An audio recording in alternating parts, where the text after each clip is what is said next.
Hello, everyone. Welcome to the fifth Boardroom AI podcast. We are today in a little different squad as always, and I will take over from Maya only for this episode, leading the conversation. Just FYI, you probably all know or should know Google has the Google Cloud Next conference running this week in Las Vegas, and Maya decided to take the plane and go there and see what other news are happening around the corner and what Google is working on. So we decided that we're not going to talk about Google Next today because we'll have like the best summary directly from Maya during the next episode next Friday. So looking forward to this to make sure that she will come back to us safely and will be able to provide us the best update. Today we have Michał, came back from his holidays, and Jeremy, as always, be with us, making sure that we have all the news you can listen and get straightforward from us. So, a lot of news happening around in the recent week. I think that we have around like seven topics to cover. So maybe we can start with my thing because I'm all of these models and tracking what's going on. So during last Saturday, very interesting day to do any kind of releases. But yes, last Saturday, Meta released Llama 4 model. The market was getting crazy excited. Despite the fact that it was Saturday, I don't know why releasing something on Saturday, but they released the new models and they claimed that these models were outperforming a lot of other leaders on the market. Everyone was shocked. I checked my LM Arena score and I checked exactly where are they.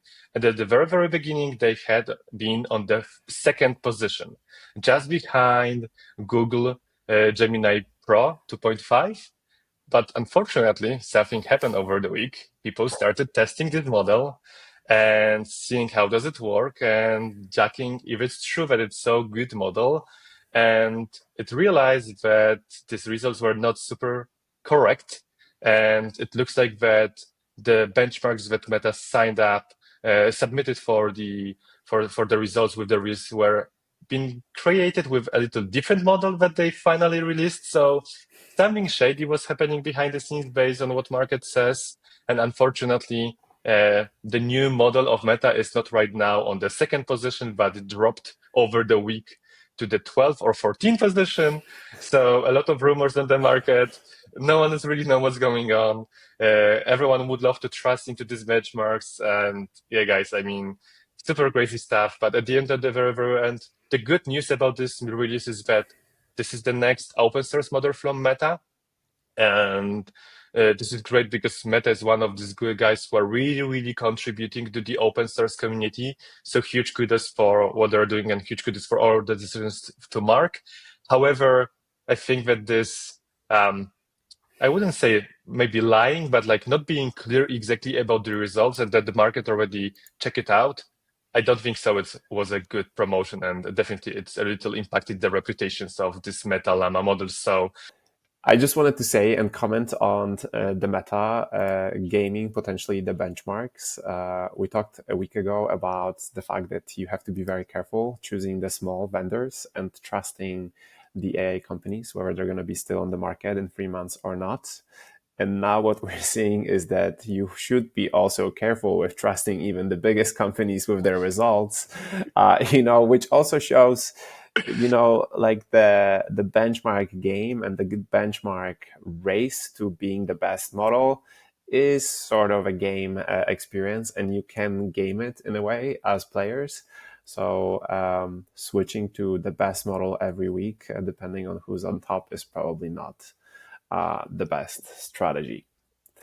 definitely not. And even if Gemini 2.5 Pro is still the leader, it's like it's not like the fastest one, and probably using this in the real time examples is also the challenge. So yeah, I mean, you're right, Jeremy.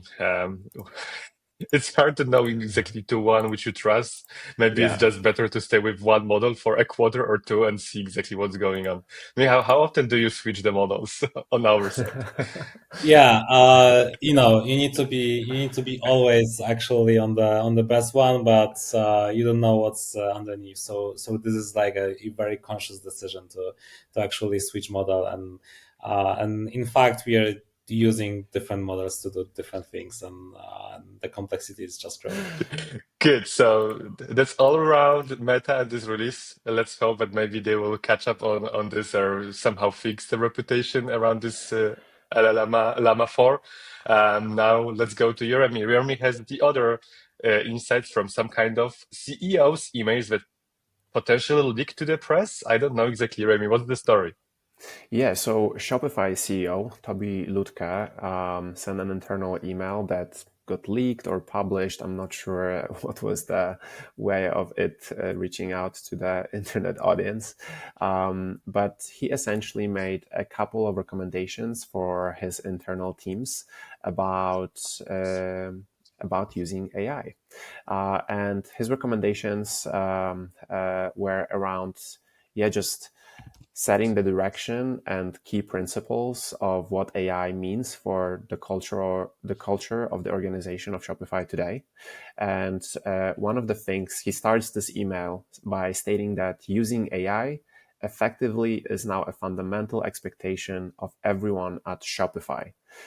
He later goes more into details. For example, saying that AI should be part of prototyping, as well as that it should be included within the hiring processes.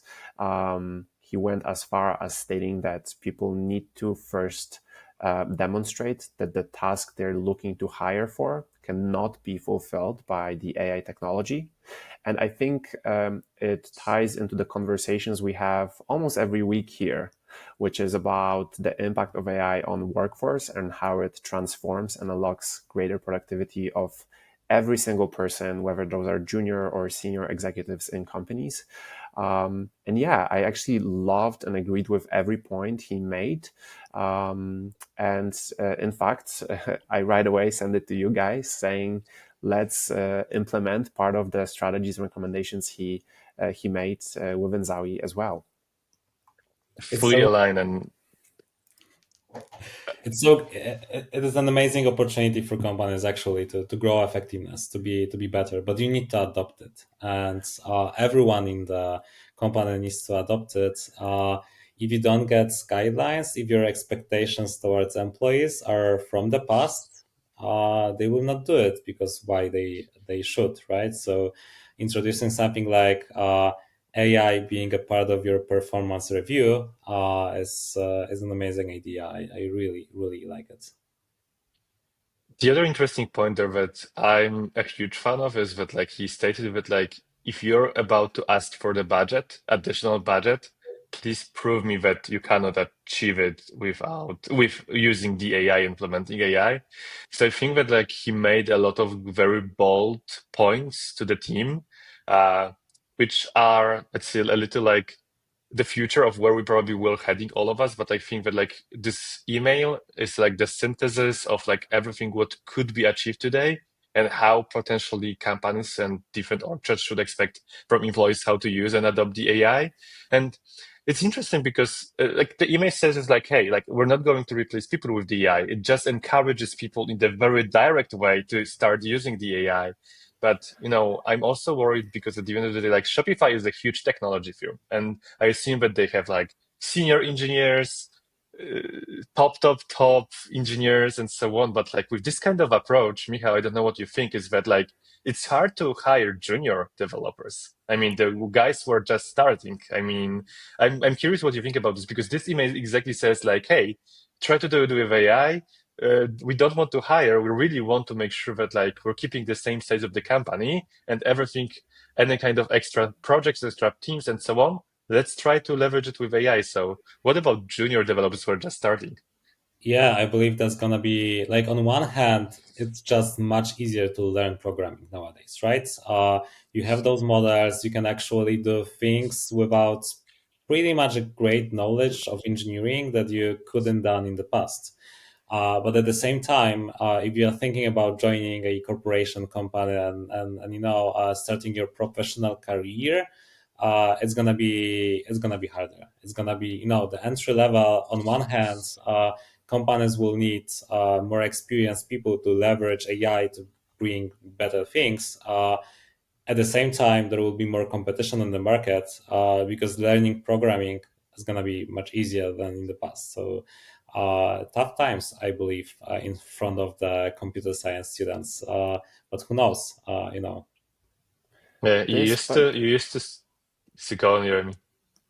I just wanted to make a comment on that we were discussing a week ago, I believe, about the fact that people are really scared or treat employing and using AI tools as like one more thing on their to-do list. It feels like an effort. But once you start playing with these tools and utilizing them in daily process and daily work, you realize that they really take a lot of the manual labor away and can kind of 10x your output at the end of the day. I don't think it's only for people who are looking for the jobs that AI has impact. It definitely, increases the barrier to entry for everybody who's looking for the job right now. But I think it really also puts the pressure on people within organizations, including myself, by the way. How can I achieve a higher output? Having much better tools in my everyday work. And I said it a week ago, I'll say it today as well. Once you start using it, it's actually fun to do it because the whole experience becomes about finding a way to do more with less, which is essentially what efficiency and productivity is all about. And companies like Shopify know that this is the way to go and the key differentiator in the future. Companies who don't prioritize UI, AI, usability today within their organizations will lose tomorrow. 100%. I fully agree. I mean, I'm seeing myself spending more and more and more time every day with ChatGPT than I used to be. So it's so crazy. And I agree with this perception, Jeremy, that like the more you are using this, the more creative you're getting. You want to create these GPTs for you that will do this for you. Like at the end of the day, like people are, let's say, lazy. And using these tools are making you thrive in Yeah. laziness in this good sense. It's definitely for lazy people. Yeah. Okay, so I'm a lazy person. Um, I talked with Llama launching the model. There will be other model launching this launch last week.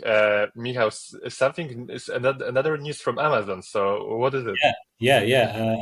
Exactly.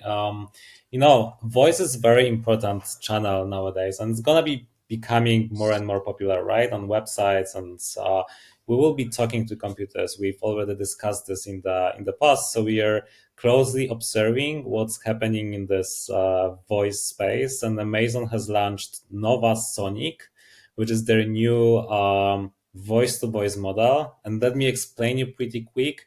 In the past, like the past approach to build AI agents on voice was to use three different models. You needed to convert speech to text.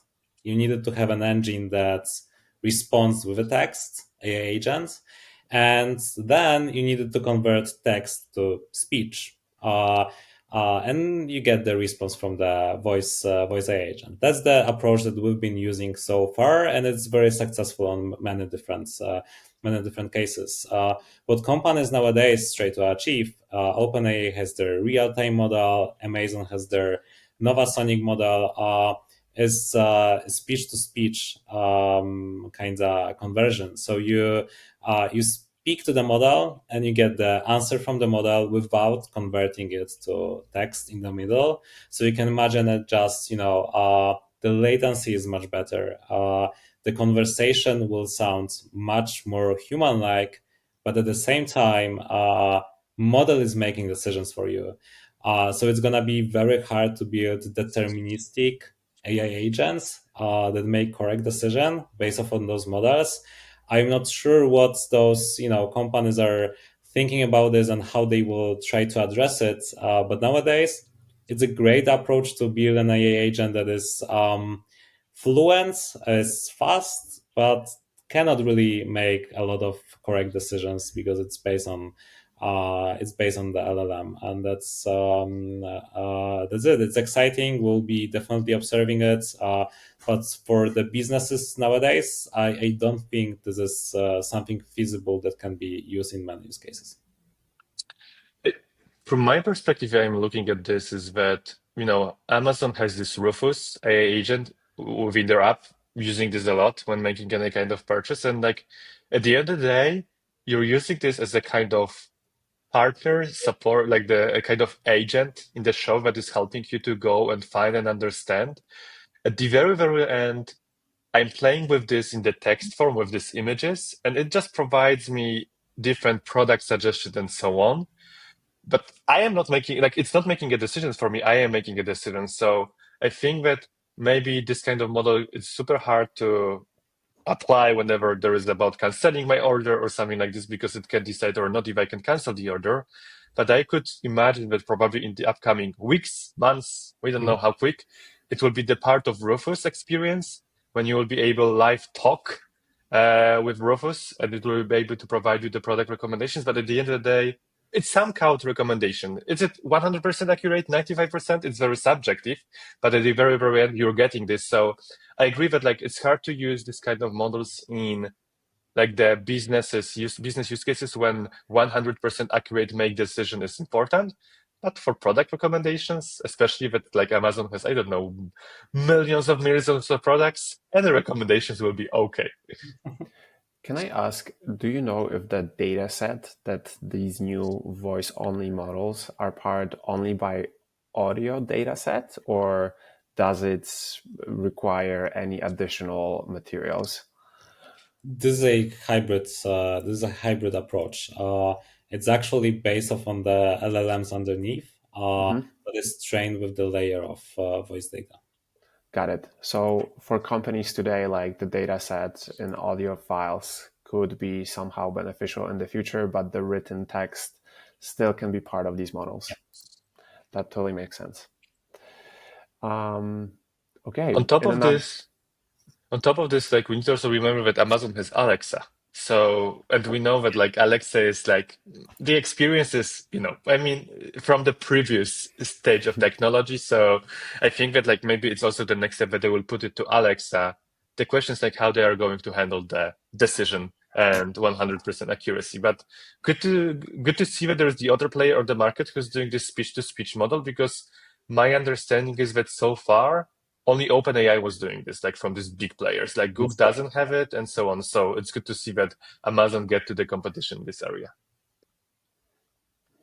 Jeremy, well, last week we've been talking about Anthropic opening this version of Claude for students, and as you said, it's you bring this news to us. I know that there are some kind of other new moves around this. What's going on? Yeah, so as always with the AI market, one company makes a move into a new segment and every single competitor follows, right? Which is what happened this week. OpenAI, in response to this Anthropic's Claude for Education, which, as a reminder for those who don't remember or weren't part of the last week's podcast, it's a product that creates an experience where instead of providing the user with answer, it challenges the user and tries to kind of co-learn together with them. So instead of giving the full final answer, it says, what do you think about this? What do you think are the advantages or disadvantages, and so on and so forth. This is an amazing way for students to co-learn and have a student partner. And OpenAI did not release the feature that matches the experience of Anthropic, but it released its ChatGPT Plus for free to millions of college students. So basically, what they're trying to do is create a strong habit for these users to use ChatGPT and get them hooked up on the ChatGPT experience so that they continue using it throughout their whole life. And I think it absolutely makes sense. One story that comes to my mind is Coca-Cola's strategy. I don't know if you guys know, but Coca-Cola in the 80s was targeting mothers because they buy drinks for the whole family, creating a habit of drinking Coca-Cola in kids for life. This is what it feels like to me if it comes to ChatGPT movement right now.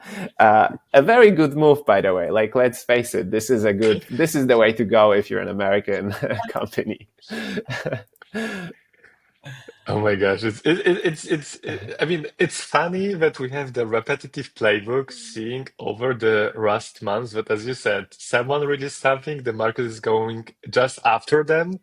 I think that like even OpenAI just they didn't add. My understanding is that they haven't added this question feature. Like it's still the same version. They just didn't change this. But like what they just said, hey, don't go to Anthropic at all. Don't even look at them because ChatGPT Plus, you have it for free. Use it. Yeah, Crazy move. I mean, this is like how technically like, they could hopefully or not become the consumer app, yeah. but everyone is going to use them. The internet is divided if it comes to opinions about the ChatGPT releasing its Plus version for free to students. It's divided between students and teachers. Teachers, of course, complain. Students are very happy about the news. So nothing surprising there. My God, my God. But at the end of the day, at least Anthropic did something on to get some kind of positive attentions from teachers because they showed, okay, it's not going to tell you that this answer, it's going to coach you to get the answer. OpenAI is going all in. Just we'll make it simpler for you. You don't need to learn. We'll just give you these answers. Oh my Question God. is who is actually preparing the students for the real life better, right? If you have the GPT in real life, no, I'm not saying to, for the maybe first years of primary school or whatever, but at some point, using those technologies is the primary skill in the future. The other thing here is that like coming back to the laziness and like speaking to this, like imagine a young student using Cloud, the student version, and you're asking the question, and instead of getting the answer, you're just getting the answer back. What's your feeling? Just give me the answer. On the other hand, like OpenAI just said, like you're lazy, we'll make it lazy. Question, answer, done. So unfortunately, I think that like the adoption of ChatGPT will be much, much higher because it just gives you what you need. It makes you lazy. You don't need to learn because I know everything, which of course creates a bad habit, like Jeremy, you said, drinking Coca-Cola. I think Thankfully, we have a Coca-Cola Zero. I think people in general, from my experience, choose the path of least resistance. Like no one wants to go for the hardship, kind of, you know. But I think that Anthropic's move and what I liked about it a lot was that it was teaching the students not just to find the information, but it was teaching them to think critically about the information that was provided to them. And I think this is the future. We were discussing it last week as well. Is AI not giving the humans only the information, but also train certain skills like critical thinking that today actually many schools don't have proper educators who could help their students train those skills. And I think it's going to be optional. Like we're not going to force anybody to learn critical thinking. We don't learn them and teach them and force to learn this skill today. But those who will be willing to learn will finally have better access to create those skills. This is, I think, the power of AI in education. And I mean, I'm quite optimistic here, but yeah, maybe naively so. Yeah, I mean, the question is like, even if you're at school, I know that a lot of schools are already forbidding people, like maybe not during at the university, but when you're in the high school or elementary school, like it's forbidden to use the phone at all. So maybe the adoption won't be so high. But of course, like outside the school, when you're doing your homework, it will be just done with But ChatGPT. that's So that's just crazy. It's gonna the experience that you have at school will be so different from the experience that you have in real life. I I see school changing. I see changing the way you do exams, changing the way you do lessons. You should be empowered to use at least some part of those technologies. And it doesn't make sense to not use them, right? We are not in a place without computers, without internet. We need to bring schools closer to where the real life is. That's my thinking, and it doesn't necessarily need to make students lazy and give them everything on the plate. It just the reality is changing. School needs to change as well. That's my opinion. Okay, we had so far invested like 15 years of our young life to get educated and be ready for the real life. Do you think after with all of these changes, we will be in the solution position that you just need to spend 5 years on education, and when you are at the age of 12, you're ready to work at the end of the day? I mean, I'm it looking sounds at this crazy, but differently. like, I'm looking at this a little bit differently. I don't know when okay, is the moment when you will start working. That's maybe one part of it, but that's gonna kind of you need to learn for your lifetime. And that's like from my perspective, it's gonna be more linear. It's not gonna be 15 years of the education and now you work. It's just gonna be much more hybrid from the very beginning, and you will continue your education as well as start working earlier. That's kind of that's gonna be the plans. Um, anyway, it's a good segue because like we're talking about this fast movement, AI is changing the world and so on. But frankly, we all know what's is the other big news around the globe in the recent weeks is tariffs. We know that US is completely changed their US tariffs approach. They've put a lot of tariffs on the different markets in different countries. China, of course, is the one that is the most impacted. We're not going to talk politics here, but the question is, people are talking that tariffs will have negative impact for the cost of food, inflation, and so on. Let's talk a little how these tariffs could impact the AI adoption and the AI race. So I'm curious, guys, what's your point on this? I'm. It's difficult to say actually from the economics perspective, but when such changes happen, usually what happens is indecisiveness from companies, freezes on new software, freezes on many different things, and that might block the innovation because of the fact that companies will not know where they are going, and therefore will just pause, put everything on hold, and see where the world is going with the economics. At the same time, one could, and I will argue for the fact that pausing our investments into AI in the long term and even in the short term impacts your productivity and therefore efficiency bad. So I think AI should not be among your software you scrape off the list because it actually aims to optimize your productivity and bring your operational costs down. But of course, tariffs coming into play change the landscape completely, or calculations will be, changed dramatically. Probably companies will be looking for like maybe it will have a very positive impact because at the very, very end, like there is the perception in the market that AI is bringing you cost savings, ROI.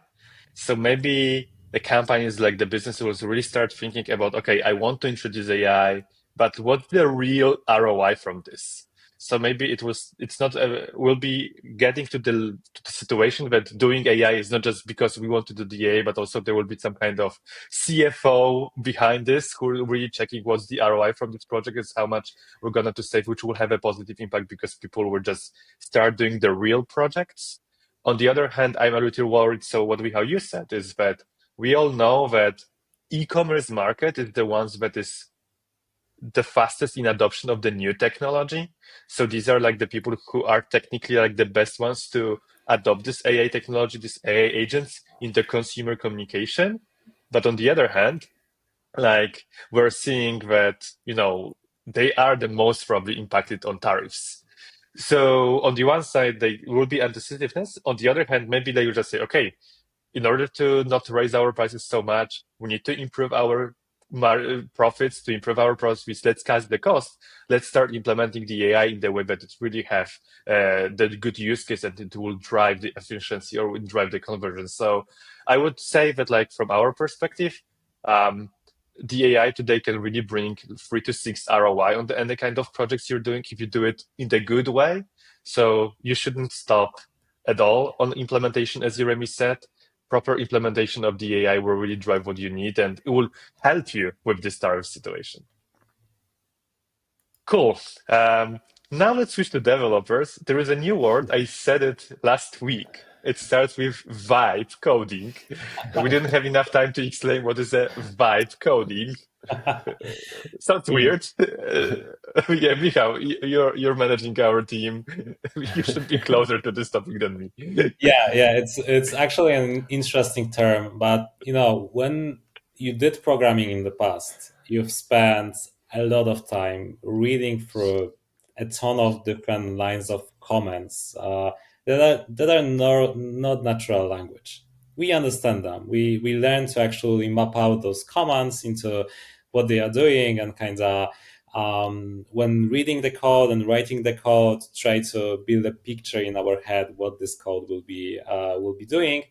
At the same time, AI introduces a huge shift in this, because we have more and more AI agents that are able to code for you, and instead of reading and writing the codes, you talk with the AI agents. And this is what vibe coding essentially is. You even do not need to have an expertise in coding to code a system that has some website and a backend, and actually delivers real value. There are examples in the internet of different systems built with AI from people that didn't code any line in the past. That's amazing. What it's how it is changing the engineering teams is actually you start thinking more about the problem, about the customer, about the experience that you are delivering, and less about the complexities of the technologies that you are using. And that's amazing.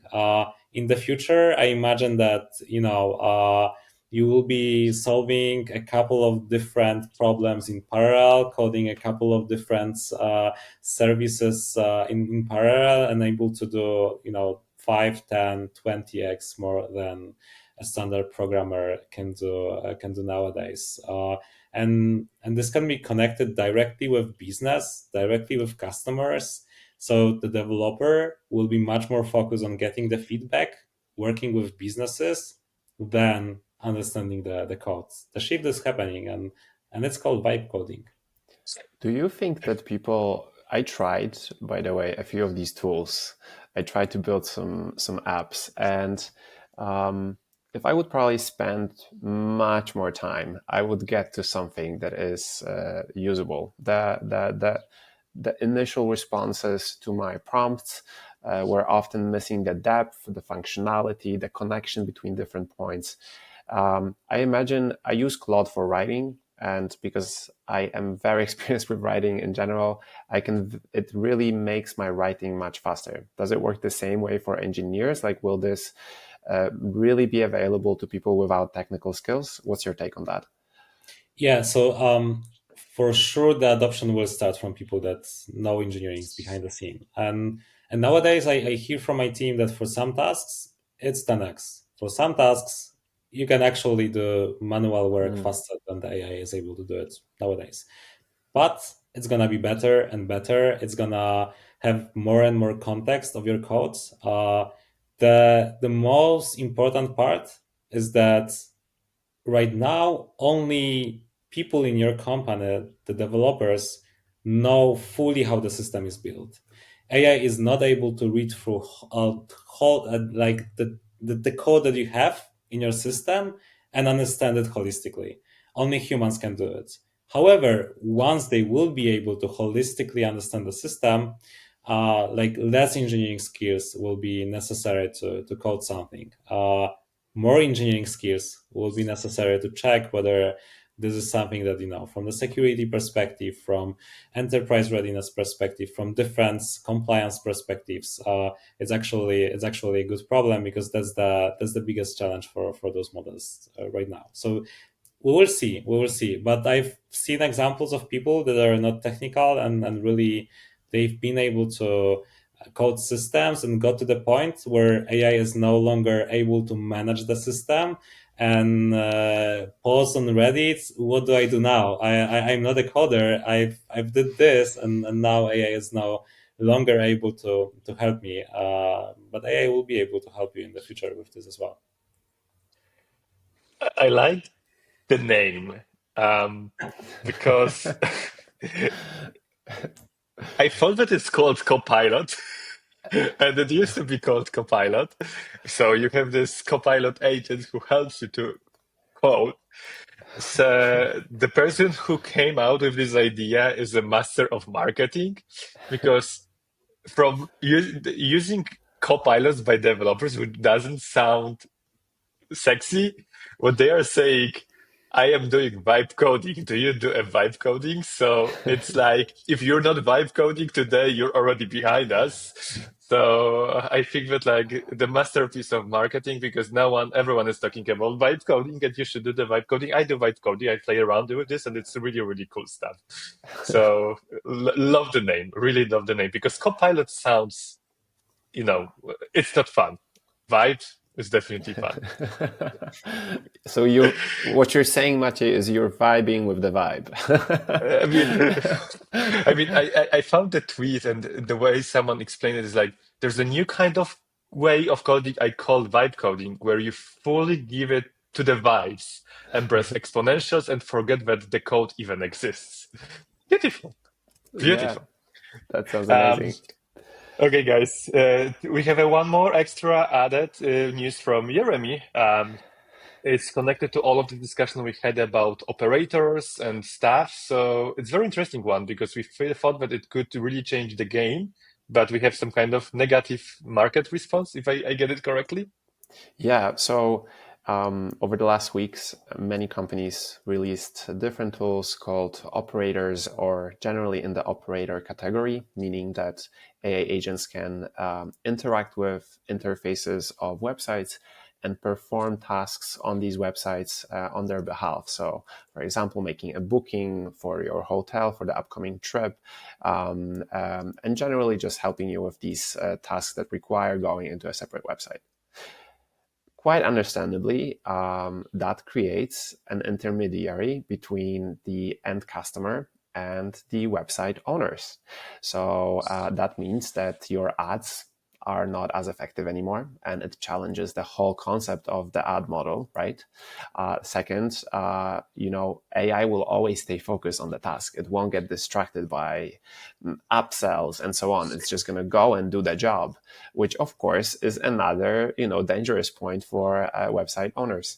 And I didn't expect it to happen so fast, but Amazon moved on that news very quickly, and it blocked access to its website for all operator-like tools, including ChatGPT operator. I think this is very interesting, because there's a major, massive shift in how we will interact with internet.